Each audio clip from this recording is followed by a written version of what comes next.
nilesa wasalire sori tapale kodunga chikabwe oso Sambo chanoa baba muwato wanoa nokuwamba na tubomba sofa tatwa kaleke sori Mutambo chanoa baba muwato wanoa nokuwamba na tubomba sofa tatwa kaleke sori Alewele la pu na futi na futi alewele la pu 2021 alewele la pu alewele la pu alewele la pu Sometimes ila fwa ikawa baula weka feno tidionse kudandaula Sometimes ila fwa ikawa tasha natuwomba nolo watila tabalasha Mona fechalo chese vochawama Tola awukeri dine tola samwa Wasa wiantanshu utaba mona Valolela fedefwe wetukapona Wena vaishi wafyo kukondema Tapari wabawino kama omena Batu yuwe na nilesa fe wasala Gani wena ngatwa bafe munsala Sodini Uyo uyo uyo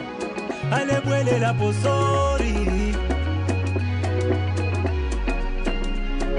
uyo uyo uyo nilesa wasalire sori tapale kodunga chikabwe oso Sambo chanoa baba muwato wanoa nokuwamba na tubomba sofa tatwa kaleke sori Mutambo chanoa baba muwato wanoa nokuwamba na tubomba sofa tatwa kaleke sori Alewele la pu na futi na futi alewele la pu 2021 alewele la pu alewele la pu alewele la pu Vantate mavuta chabe kutasha Kamineti ona tipona kushusha Nchito yamba kale asirize Sorry Time has come to lay a muku vota Evotela komanda Sorry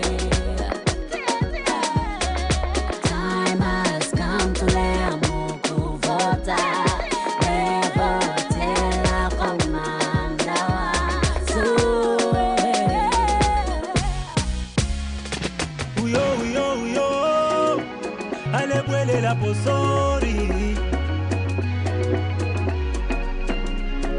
Uyo uyo uyo nilesa wasalire sori tapale kodunga chikabwe oso Sambo chanoa baba muwato wanoa nokuwamba na tubomba sofa tatwa kaleke sori Mutambo chanoa baba muwato wanoa nokuwamba na tubomba sofa tatwa kaleke sori Alewele la pu na futi na futi alewele la pu 2021 alewele la pu alewele la pu alewele la pu Nichiuta wapangile bunse kabidili wapangile fyonse tetinkane tetinchinje akasanka chemwine amulekeni ateke alasakamana na balwele tawaishi baleka nkwebe mulekeni asunke iyo abola Bola Bola Bola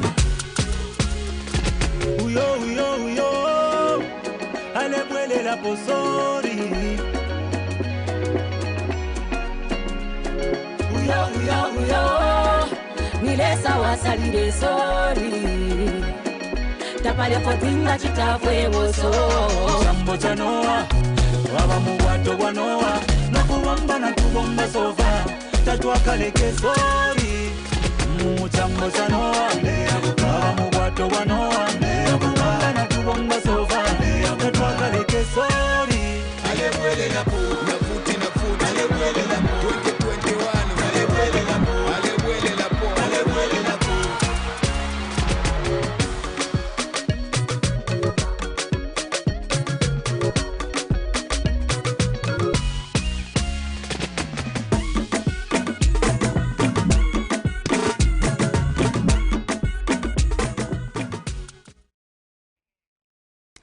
Good evening, Zambia, and welcome to the Patriotic Front Interactive Forum, the premium dialogue of the Patriotic Front designed to host party functionaries to discussions over national interest. Our guest this evening is former Minister of Foreign Affairs, former Minister of Information and Broadcasting, former Minister of Agriculture as well as former Minister of Justice. His name is Honorable Given Lubinda, also known sometimes as Zayelo. Good evening, sir, and welcome to the PF Interactive Forum. Good evening, Madam Simpongwe. Good evening, viewers. Thank you very much for having me on your program. Great. And thank you for introducing me as Zayelo. And it's easier for people to know, those who may not know you were former Minister of Foreign Affairs, we all know when we say Zayelo. And also former Minister of Tourism, by the way. Oh, yes, absolutely. Right. Too many portfolios indeed, Honorable. Yes, yes, we've been around. Indeed. Now, Zambia coming from a very, very, painful period, still painful because of the loss of Zambia's founding president, His Excellency Dr. Kenneth David Buchizya Kaunda. Also, the loss of Zambia's Chief Justice, Irene Mambilima, and many other people of note and ordinary people as well. But, your government has received accolades from several sections of society, including, some members of the opposition and civil society and so forth, for the way that the mourning period was conducted, 21 days of national mourning, and as well, the many dignitaries that flocked into this country to bury, to just attend the state funeral of the late founding president of Zambia. What are your reflections and thoughts about this? Yes, indeed, the demise of beloved Dr. Kenneth David Kaunda was met with a lot of sorrow by many people across the globe, later on for Zambians, especially Zambians who lived during the time that President Dr. Kenneth Kaunda was at the helm of government. Probably the young ones may not have really known who Dr. Kaunda was when he was president. But for those who knew Dr. Kaunda when he was president, felt a great sense of sorrow at his passing on. And indeed, the Zambians, the sub-region, the African sub-region, the continent as a whole, showed outpouring of love for that great man, which is obviously befitting of a man who led Zambia to its independence, a man who contributed immensely to the development of the sub-region, starting with the liberation of the sub-region, going through to contributing to the economic development of the sub-region. A man who expounded love, peace, unity, and global tranquility. I will not be blowing trumpets at all if I say that His Excellency President Dr. Edgar Chagwa Lungu and the Vice President, the only two political figures who were running government during this period, did a splendid job, extremely splendid job. They gave the world an opportunity to mourn Dr. Kenneth Kaunda in dignity. This can be seen from the number of people who participated in the various funeral programs around that period. The people who turned out in the various provinces where the body was taken to bid farewell to his beloved country, and the people who attended the church service that was held at the showgrounds, the many dignitaries who came from outside the country, outside the continent, the many messages that were sent to His Excellency the President, but also the people who attended the final rites, the church service that was held at the Cathedral of the Holy Cross, and the ones who participated at the burial.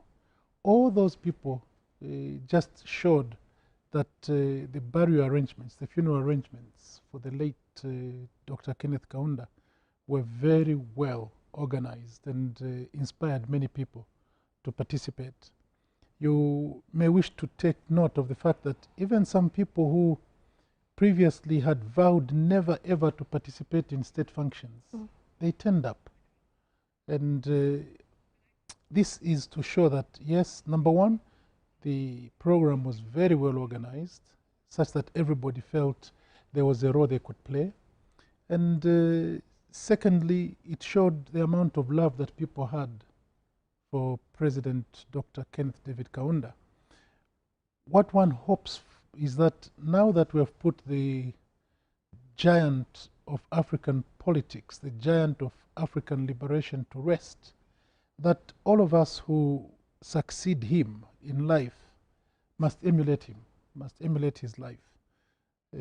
I just pray to God that all of us who participated in mourning Dr. Kenneth Kaunda shall wipe our tears by showing love to one another, and that even those who made it a vow never to participate in state functions shall now take a new leaf.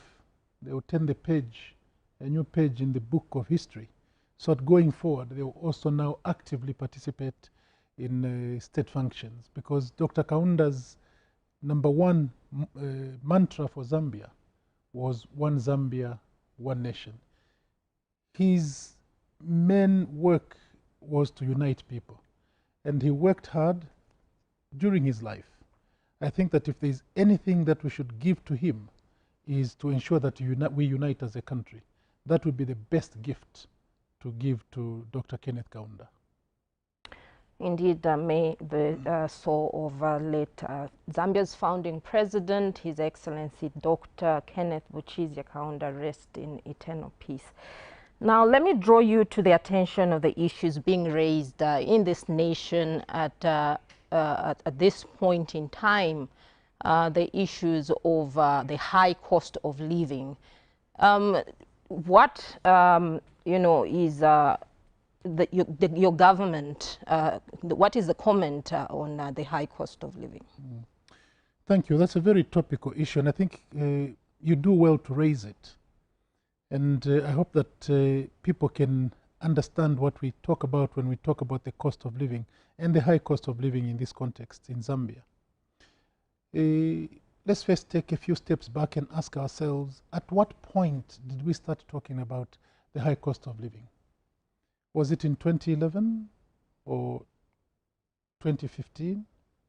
I'm sure that those who have been following these events will realize that the increased cost of living in Zambia was first seen round about the end of 2019, beginning of 2020.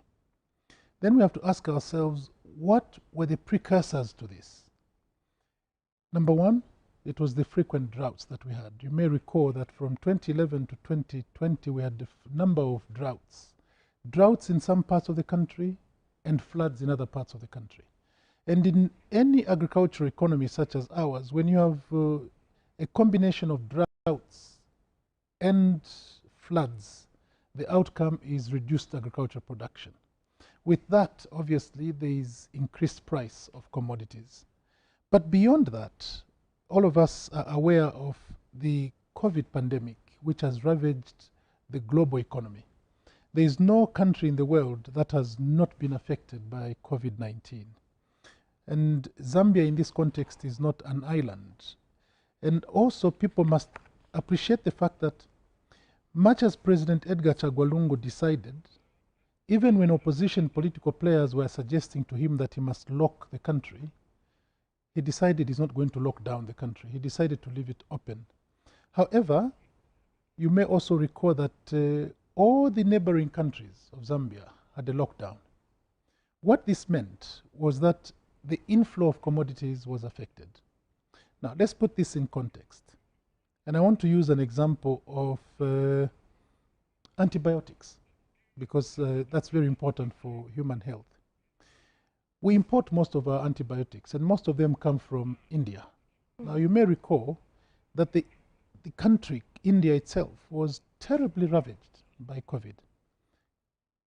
Thousands of people, unfortunately, lost lives. The whole of the Indian economy was affected. Industries closed down, meaning that even the manufacturers of antibiotics couldn't manufacture anymore. On the other hand, there were no planes flying into Zambia because all sources of planes had lockdowns. So there was just a cripple of the airline industry, airline transportation, meaning that even if there were to be antibiotics elsewhere in the world, they couldn't come into Zambia. What did that mean? It meant that we ran short of antibiotics. And when demand outstrips supply, the normal economic phenomena is that the prices of that commodity will increase. This is also what affected a lot of commodity prices for a lot of the imported commodities in Zambia. Look at South Africa. South Africa also had a lockdown, meaning that whatever they were producing which was being sold in Zambia could not come into Zambia. You recall a time when even truck drivers, upon arriving in Zambia, had to be quarantined and so on and so forth.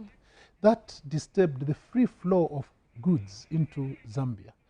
And because of that, you did not expect the prices to remain constant. The prices had to increase. Now, also I'd like us to focus on the fact that while all this was happening, even here in Zambia, you remember that we had to start having exchange programs on work. At ZNBC, for instance, not all reporters were working at the same time. Some had to start working from home. And this also was the case in industry. And I want to take an example of oil manufacturing industries. If a company was employing 1,000 people a day, and now they are to reduce to start employing 500 because of the observance of the COVID protocol, the social distancing and so on, you would not expect the 500 to produce the same quantity that the 1,000 were producing. So production reduced, even locally in Zambia, production reduced. The quantity of cooking oil that was being produced reduced per day because of the reduced number of people who were working.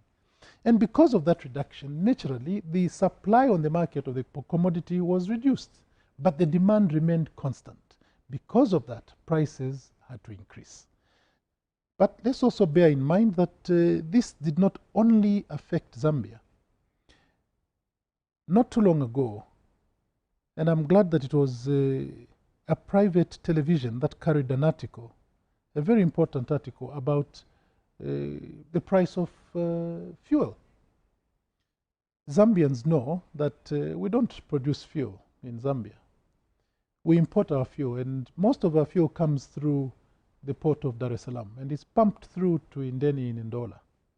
But that article was very informative because it stated that even Tanzanians, the country through which we import our oil, were coming to buy oil in Nakonde. Why was that? It was because the commodity in Zambia was priced lower than it was priced in Tanzania. Now just think of it. If the country through which we import the commodity has the commodity selling at their pumps at a higher price than Zambia, then you have to ask what was the reason for this. That article also indicated that there was a 15%, about 15 to 20% increase in demand for fuel as a result of COVID, because all the neighboring countries, Malawi was mentioned in that report, Zimbabwe was mentioned in the report, Tanzania, like I said, all these countries were coming to buy oil, fuel from Zambia because our prices were lower. This indicates to you that the other countries had even higher increases in prices than we had. Now, the one thing is to have the problem. The second thing is to understand it. Because once you understand the problem, then you can come up with solutions. And I'm very glad to say that President Edgar Chagwa Lungu and his Patriotic Front not only understand the problem, but they also know the solution. And here is what the government is working on. Number one, with regard to cooking oil, because this became very topical. With regard to cooking oil, when President Edgar Lungu realized that commodity prices, when he realized the price of cooking oil is increasing, he decided he will not keep this without any action. He took immediate action. And the action he took was to sign an SI. He signed 2 statutory instruments. One, to do away with duty on imported cooking oil. And the various sources of cooking oil, some of the cooking oil comes from the SADC region, and it attracts between 5 and 15% duty. Some of the cooking oil comes from outside the SADC region and attracts 25% duty. He removed duty. So now duty is 0, whether the oil is imported from the SADC region or is imported from outside the SADC region. The duty now is 0. The second statutory instrument that President Edgar Lungu signed was to do away with the VAT on cooking oil, 16%. Now you can imagine 16% VAT, 25% duty, 41% he removed from imported cooking oil for the purpose of attracting more oil on the market so that he could reduce the prices, the commodity prices, the consumer prices of cooking oil. Secondly, and again, still on the issue of oil, I'm very happy to remind the Zambian people that because of the very progressive agricultural policies that President Edgar Lungu has been implementing, and because of the speedy delivery of agricultural inputs in the year 2020, the farming season 2020-2021, this year we have recorded an increase in the production of oil seed. We have increased sunflower production by 58%. 58% in 1 year, from a total of 50,000 last year to 78,000 this year. We have also increased the production of groundnuts by 38%, from 127,000 metric tons last year to 175,000 metric tons this year. We have also increased the production of soybeans by again 38%, from 296,000 to 420,000 metric tons. Now, this increase in the production of oilseed means that the producers of oil will now find a lot more inputs. And because of the increase in the input, you expect that production will be higher and the prices are bound to reduce. So this is what this government is doing. We are not lying idle about it. The government is taking drastic measures to make sure that we address the cost of living. Now, alongside the issue of high, cost of living is the very real issue of unemployment, especially among the young people in the nation. What is your government doing to address this problem for the young people? We have already started. I'm sure that your viewers must have been following the different empowerment programs, youth empowerment programs that President Edgar Chagwa Lungu has been running with. Not too long ago, he was launching the youth empowerment provision to oil tankers for cooperatives, youth cooperatives. And you remember that ever since independence of Zambia, we've been running without a youth policy. And in the year 2000, the president launched a very important youth policy in which we are speaking to not only formal employment, but entrepreneurship development. If you look at the program that we have for youths, we have decided that the empowerment programs that we've been running with, the youths themselves have considered them more like this is money that they get for free. And now we have decided, let's change this approach. Let's make sure that the youths who receive this money, first of all, must be well trained in a particular skill. Secondly, they must undergo entrepreneurship training so that when they get this empowerment fund, they use it for business. Now, instead of them running around to different ministries, we have decided that going forward, we should come up with a youth finance institution, which will specifically deal with funding for youth enterprises. That's one aspect. The second pillar, and this is targeting youths who, as you are well aware, there are some youths who can just not go into business because they don't have the business acumen, they don't have the attributes to become business people. These are the ones that would like to continue in formal employment. They want to be teachers, they want to be doctors, they want to be nurses, they want to be accountants. We have also noticed that a lot of the ones who are on the street now, when you ask them, why haven't you gotten a job up to now? The first thing they complain about is that whenever I apply for a job, I'm asked to have experience. Now, how can I possibly acquire experience if I'm not employed in the first place? So, President Edgar Chagwa and his party have decided, can we resolve this problem for the sake of the youths? And we are coming up now with the apprenticeship and internship program. This is a program that we already started implementing. In the year 2000 and 2001, we provided apprenticeship and internship to more than 1,000 young people across the country. More than 1,000. And this idea is that the government shall put money aside, which shall be used to pay the youths when they are on attachment, whether it be in a government institution or a private institution. So this will not be only limited to public service. This will be open also to private service, so that our youths are exposed. And after a year or two, then these youths can now apply for formal employment and they can go and show that they have experience. This is the second pillar that we have. The third pillar is to address especially those of our youths who may not proceed in education to tertiary education. We are coming up with skills training centers, and fortunately for us in the Patriotic Front, we're not only talking about lofty ideas which we have not even implemented, we're talking about ideas that we've already started implementing. Your viewers will realize that over the last 10 years that the PF has been in government, we have already established a number of skills training centers. And I'll give an example of Sesheke.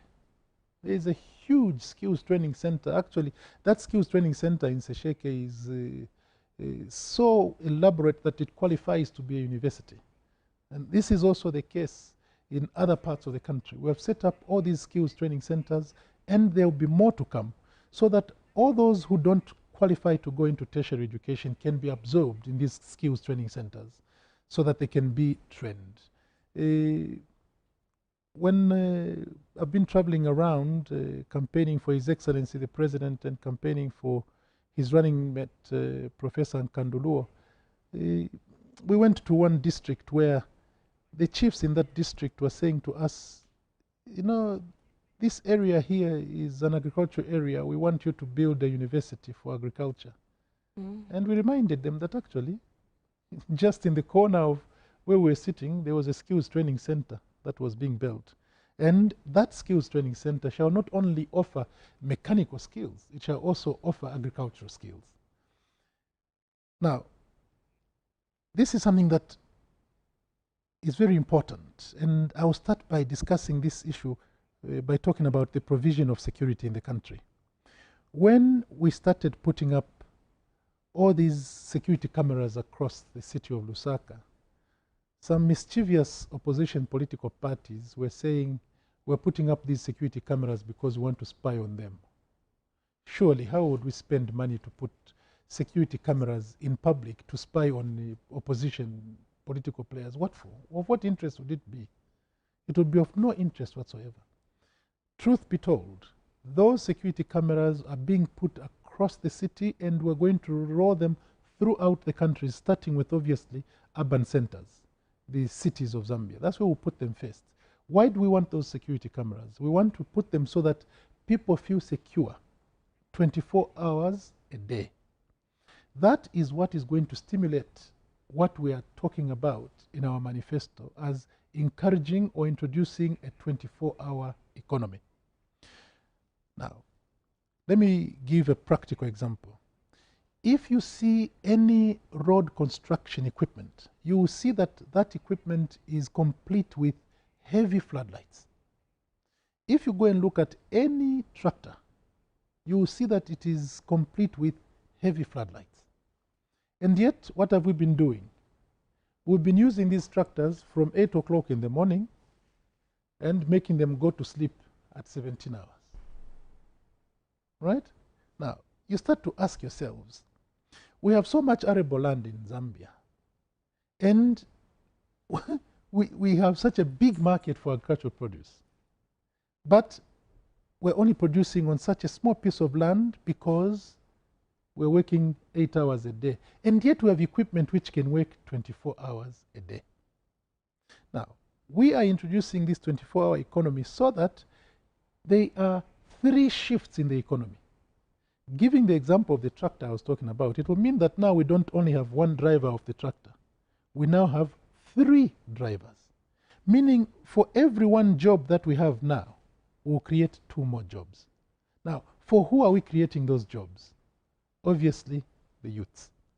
The road construction industry I spoke about.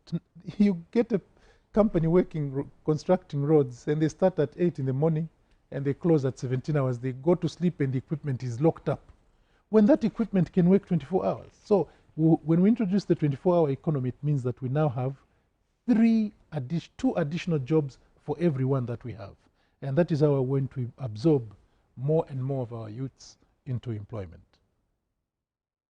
Now, infrastructure development is the hallmark of the PF government. What has been done in the last 10 years in this regard? Wow. What has been done? Let me start by saying in 2011, the PF government inherited a huge infrastructure deficiency. Huge. What do I mean? Let's look at one area, the energy sector.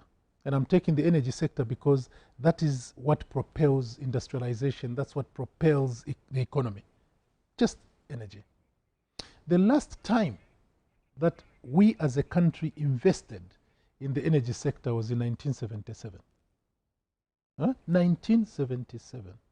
From 1977, this country had to wait for the Patriotic Front to form government in 2011.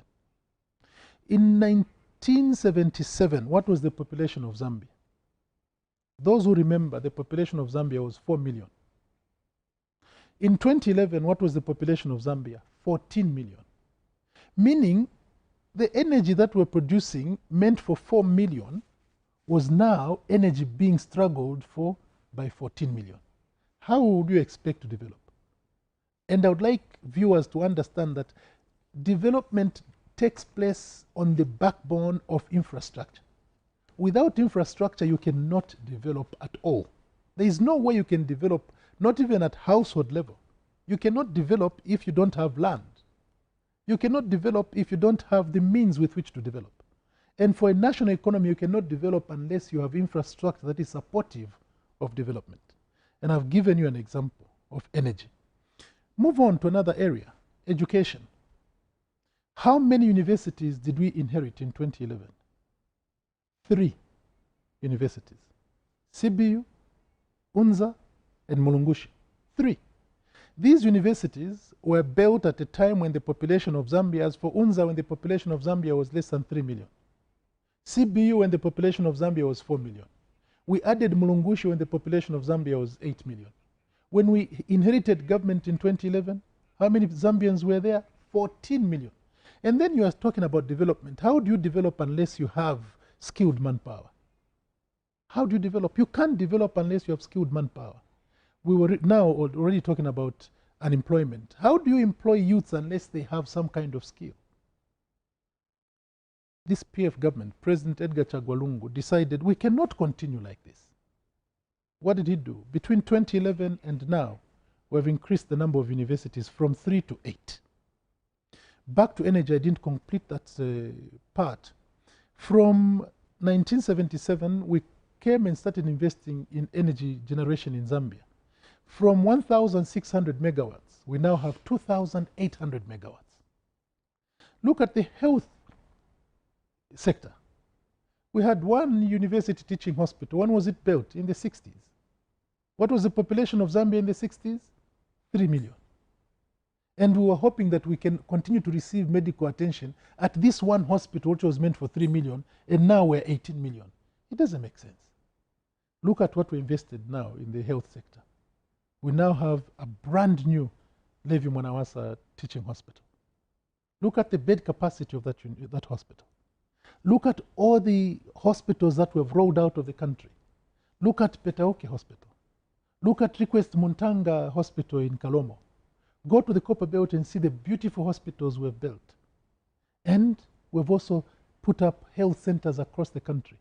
Of the 650 target that we had, and again, because of some lapses in our collaboration with the Indian companies that were constructing, at least we have gone up to 450.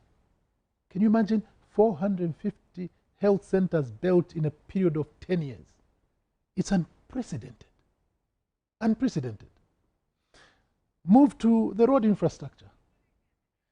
It used to take my relatives and I 3-4 days to go and visit our relatives in Kalabo. We used to park our canoes along the Zambezi on islands to cook. It used to take us such a long time. We invested in the Mongu Kalabo Bridge. How long does it take us to move now? 30 minutes. What was the cost of that? Huge amounts of money went into that. Look at the road infrastructure, and let's start first with Lusaka. If anybody could just sit back and imagine, hadn't we opened up the roads in Lusaka, would it have been possible for people to go for work and arrive at work on time? How many man-hours would we have been losing on a daily basis because of congestions on the road? And how many people would have been dying of heart attack? Because you know what it means when you're in this traffic jam and you are in a hurry, you want to go and execute a function. Your blood pressure just increases. Can you imagine? We had to invest in all this road infrastructure in Lusaka, the road infrastructure across the country, to make sure that the economy runs. Without that, one can just shudder to imagine the state of the economy today. Housing. Let's look at housing. And to talk about housing, I think the best example to give are our men and women in uniform. And I happen to have been privileged to have been honored by the people of Kabwata constituency to have represented them for 20 years. And I'm referring to Kabwata because that's where most of the police officers are trained. If I recall how those police officers were living at Lilai police camp, I remember once in Parliament saying to the government then, how do you expect those people to churn out well-qualified police officers when they themselves are living in squalor? They are living in these elephant houses where the demarcation between rooms is by a chitenge. And for the tall police officers, their legs are outside. I used to quarrel about this. And over this period, very short period, 10-year period, from 2011 to 2021, how many houses have we built for our officers in uniform? 4,572. That is at a rate of 457 per year. All this is investment in infrastructure. Some people have been telling us that we can't eat roads. Yes, nobody says you can literally eat roads. But the fact that you have these roads and the roads are improving the rate at which you are delivering goods and services, it means that you are eating a product of the roads. And we are happy that we have gone to this point. If you look at the feeder roads in the hinterland, they were totally non-existent. Now you will see that we've invested colossal amounts of money to open up farming areas so that inputs can go to these areas early. Why do you think that now, from 2016 to 2020, all the farmers have been praising President Edgar Lungu and saying, thank you for the early delivery of inputs? It is not just the plan to procure the inputs early, it is also because of the infrastructure that has been opened up. Previously, trucks would get stuck as they are delivering inputs. Now the roads are done so the inputs can be delivered with ease. At the same time, all produce can be bought and brought to the centers of consumption with ease because of the roads that we have opened up. So I think that in all fairness, people must just turn around and say, well done, President Edgar Chagwa Lungu, well done, PF. Can you imagine with that infrastructure deficiency that we inherited, with the last investment being made in 1977 for a population of 4 million, now we're becoming a marvel. We're becoming a marvel. Some people have also been quarreling, why are you doing these very expensive flyover bridges? These are very expensive. What alternative do we have? Should we go and start buying off properties to expand the roads so they are 6-lane? that may end up being even more expensive than us doing flyover bridges. But also, this is the trend globally.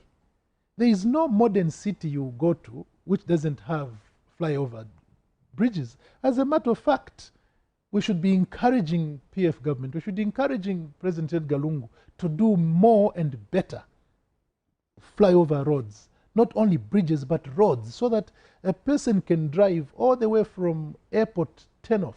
They can drive from there into the city without having any congestion along the road, because those will be departing, going to Charleston, going to Munali, will use another route. But those who are driving into the city must go on a flyover all the way. That is what modernization is all about. And the PF government is the only one that can manage to achieve such development. The others will be talking about things that they may just have read about or things that they wish could happen. But for us, we have a president who is saying, I am going to do this because I have earned sufficient experience over the period that I've been in government. And I've delivered to show you that if you give me another opportunity, I can build on what I've delivered. Now, President Lungu's reign seems to be, have been marred by several calamities. There's been, droughts. There's been, floods. There's currently the advent of COVID-19. Some sections of society, of the opposition, feel that they could have done better had they been in power. What is your comment? We should start with first saying, how did President Edgar Lungu ascend to the presidency? Whereas others had all the time to prepare, they had probably 15 years to prepare. For President Edgar Lungu, this came to him not out of pleasure. It came to him by an act of God. President Edgar Lungu never ever postured as a successor to President Michael Chilufya Sata. Never. He was contented with being Minister of Defense. And then by an act of God, he found himself in a position where all his colleagues said, it is you. Now, can you imagine a person who's picked to be president under such circumstances? Obviously, you expect that they would be held by grief. And a lot of people, I'm sure, thought, no, he will not make it. But look at what he has done. I'm starting with this to show that, yes, the calamities you're talking about are also an addition to how he rose to the position. And for a person who was picked in such a manner, a person who hadn't even planned for such a long time, for him to come and record this success, even given the calamities you're talking about, the droughts and the floods and the COVID, and the general ridicule that he has gone through. Can you imagine a president whose presidency is always being ridiculed by people?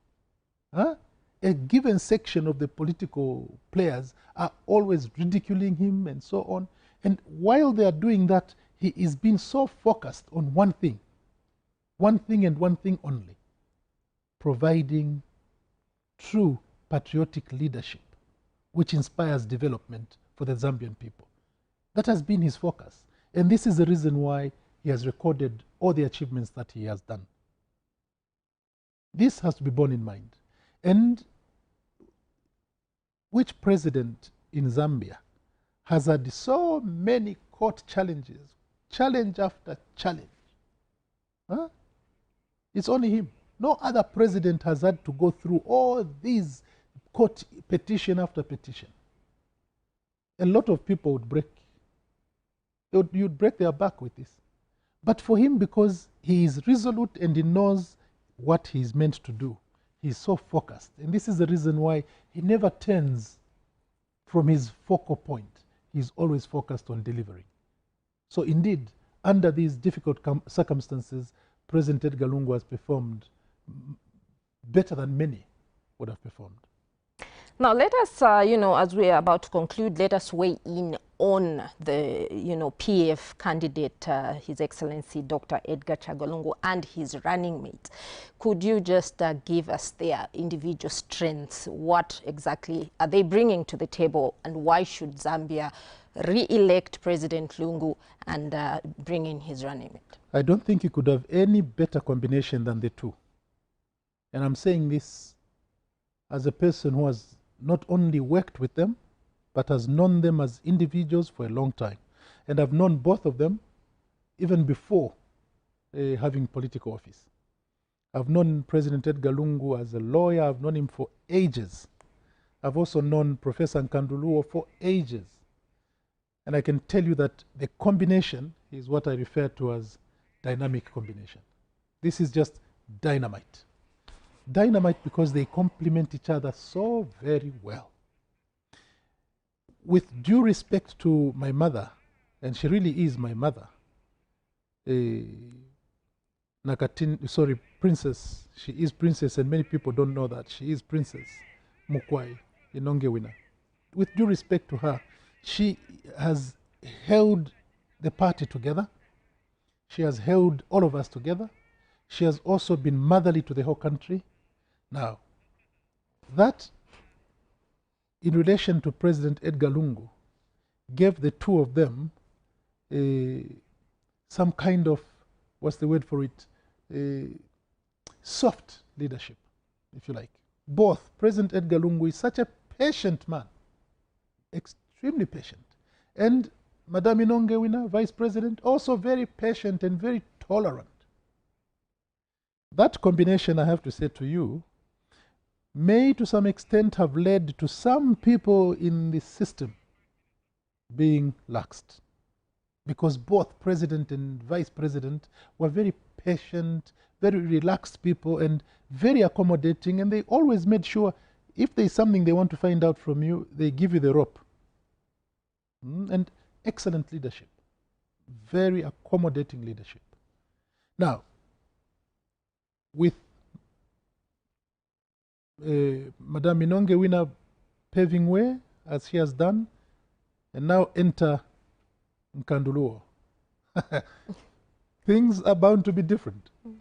And this is one of the greatest traits of Nkanduluo. Once she says this must be done, she will not wait for results. She wants the results. She wants results, and she's not as patient as her predecessor. She is more aggressive than her predecessor. And this is why I'm saying the combination is going to be dynamite, because whereas the head of state is a patient man and waits for her, she will run. And I'm sure that the president will now see that there is somebody who is really making sure that even ministers, I'm very happy that I'm not going to be amongst them. Because truth be told, President Edgar Lungu, I think, will now be given some room to also concentrate more on policy and philosophical issues, because Professor Nkanduluo will make sure that everybody is running. I don't think that people take Professor the way they took Her Honor the Vice President, whom they could go and say, Ma'am, I'll come and deliver this tomorrow. And she says, all right, but tomorrow please bring it. I think for Nkanduluo, she will say, I want it yesterday. That's the trait that is very important. But secondly, and I'm not saying anything to take away from Her Honor the Vice President, but the issue is that Professor is a workaholic. She really works. Even now that I'm her campaign manager, I can see that sometimes some people start to drag their feet, and she says, all right, if you're tired, stay here, I'm going there, I'm going to have that meeting there. She's just given to work. President Edgar Lungu, as everybody knows, spends very little time on leisure, very little time on rest.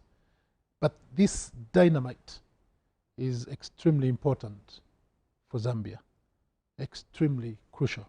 And I would like to advocate for their election, because I think that the two of them will lead this country to even greater heights than President Edgar Lungu and Madame Inongewina have gone.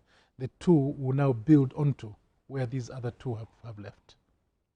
Thank you very much indeed, Honorable Lubinda, for having featured on the Patriotic Front Interactive Forum to just articulate issues of your party. And to our viewers, thank you so much for having been with us the entire duration of the Patriotic Front episode. And until next week, when we bring to you yet another exciting guest, my name is Nakiwe Simpungwe. Good evening. Amina Abla Dabla Etika Jakwalo Wakba Bawato Inshallah Simbo Simbo Simbo Simbo Sumbula Sumbula Ngole Talika Somone Eule Wele Labu Etika Jakwalungu Chagwa Eule Wele Labu Naputi Galeza de Piebu Eule Wele Labu Wama Yuzi Balsam de Tuasomina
Chalo cha Zambia, we chalo cha Zambia, chalo cha mtende. Umuno bengale bomba, umuno bengale bomba.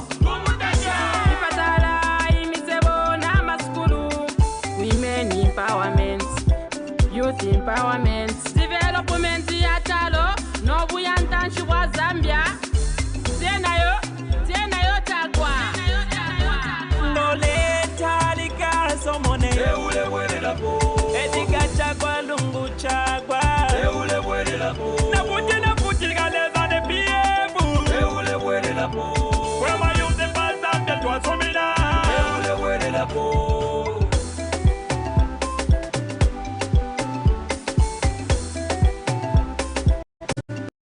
Eule wele la bo. Afrika ucha batasha.